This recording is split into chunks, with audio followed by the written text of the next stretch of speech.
नमस्कार, NM news पर आप सभी का बहुत स्वागत। मैं हूं आपके साथ अभिषेक पुंडीर।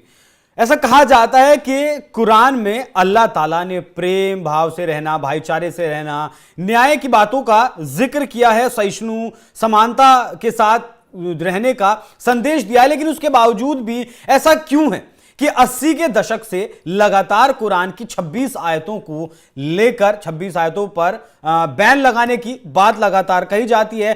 कोर्ट तक ये बात पहुंच चुकी है, हाई कोर्ट तक ये बात पहुंच चुकी है और खुद महामहिम राष्ट्रपति के पास तक भी ये बात पहुंच चुकी है। यूनाइटेड हिंदू फ्रंट एक संगठन है हिंदुओं से जुड़ा, वो भी राष्ट्रपति के नाम एक ज्ञापन सौंप चुका है जिसमें 24 आयतों का जिक्र किया गया है, उनके बारे में उल्लेख किया गया है, बताया गया है किस तरीके से ये कट्टरपंथ को बढ़ावा देती हैं और इन पर बैन लगाया जाए। लेकिन अब इस बात को, इससे पहले विवाद को जन्म दिया था वसीम रिजवी ने, जब उन्होंने एक जनहित याचिका कोर्ट में दाखिल की थी, और अब एक नए विवाद को जन्म दिया है सुप्रीम कोर्ट के वकील नाजिया इलाही खान ने। उन्होंने एक मंच से बोलते हुए मौलानाओं को लेकर खुला चैलेंज कर दिया है कि उनके हाथ में एक पेपर है और वो कहती हैं कि 26 जो ये आयतें हैं ये साफ तौर पर कट्टरपंथ को बढ़ावा देती हैं और अगर किसी में दम है तो वो उन्हें गलत साबित करके दिखाए। एक बार नाजिया इलाही खान को सुनिए।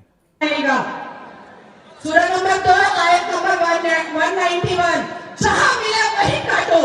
सूरह नंबर 3 आयत number 28, Muslim must not take the evidence as friend. मुसलमान कभी भी काफिरों से दोस्ती मत करो। आप ही करते रहते हैं भाईचारा भाईचारा, गंगा जमनी तहजीब, गंगा जमनी तहजीब क्यों करते हैं भैया? जबरदस्ती धक्का ले दे गए करके, हाँ मुझे अपने घर में बुलाई लो, हाँ मुझे सीएमडी चटाई दो, क्यों करते हो?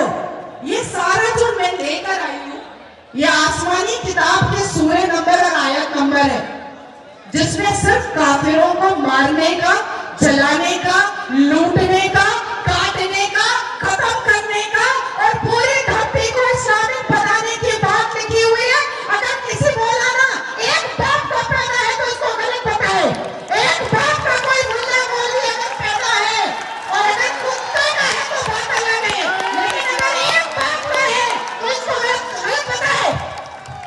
एक तरफ तो कुरान की 26 आयतों को लेकर यह विवाद नया नहीं है। 1985 में भी एक याचिका दाखिल की गई थी हाई कोर्ट में, लेकिन वो खारिज कर दी गई थी। हालांकि खारिज करने से पहले वो बेंच दर बेंच, कोर्ट दर कोर्ट भटकती रही याचिका। एक जज दूसरे जज को ट्रांसफर कर देते, दूसरे जज तीसरे जज को ट्रांसफर कर देते थे, लेकिन आखिरकार उस पर फैसला आया और उस याचिका को खारिज कर दिया गया। लेकिन दिल्ली की मेट्रोपॉलिटन कोर्ट में मजिस्ट्रेट जेडएस लोहाट ने उस दौरान 1986 में एक जजमेंट पास किया था और उस जजमेंट में कहा गया था कि मैंने सभी आयतों को कुरान मजीद से मिलान किया और पाया कि सभी ज्यादातर आयतें वैसे ही लिखी गई हैं जैसे कि कुरान में है। लेख को सुझाव मात्र है कि यदि ऐसी आयतें नहीं हटाई गई तो सांप्रदायिक दंगे रोकना मुश्किल हो जाएगा। उन्होंने यह भी कहा था कि कुरान मजीद की पवित्र पुस्तक के प्रति आदर रखते हुए इन आयतों के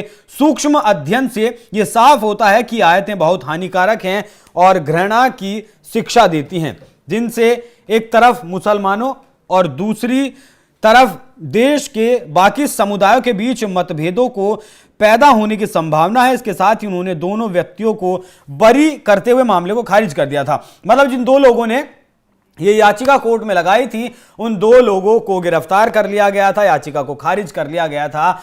तो सवाल यही है जिस बात से मैंने शुरुआत की थी कि अगर कुरान में अल्लाह ताला ने भाईचारे, प्रेम, न्याय, समानता, सहिष्णुता की बातें कही हैं तो इन 26 आयतों में कत्ल, गैरत, नफरत और कट्टरपंथ बढ़ाने वाली बातें आखिर कैसे कही जा सकती हैं? देखिए, मैंने तो कुरान नहीं पढ़ा, लेकिन जिस तरीके से इन लोगों को सुनते हैं और ये लोग व्याख्यान करते हैं, और जो पेपर मेरे हाथ में है वो यूनाइटेड हिंदू फ्रंट का है जिसमें उन्होंने 24 आयतें जो लिखी हैं उनका हिंदी में अनुवाद किया है। हिंदी में अनुवाद करने के बाद ये महामहिम राष्ट्रपति को सौंपी गई थी। हालांकि इस पर अभी कोई फैसला नहीं आया है। इसमें एक दो आयत का मतलब मैं आपको पढ़कर सुना देता हूं।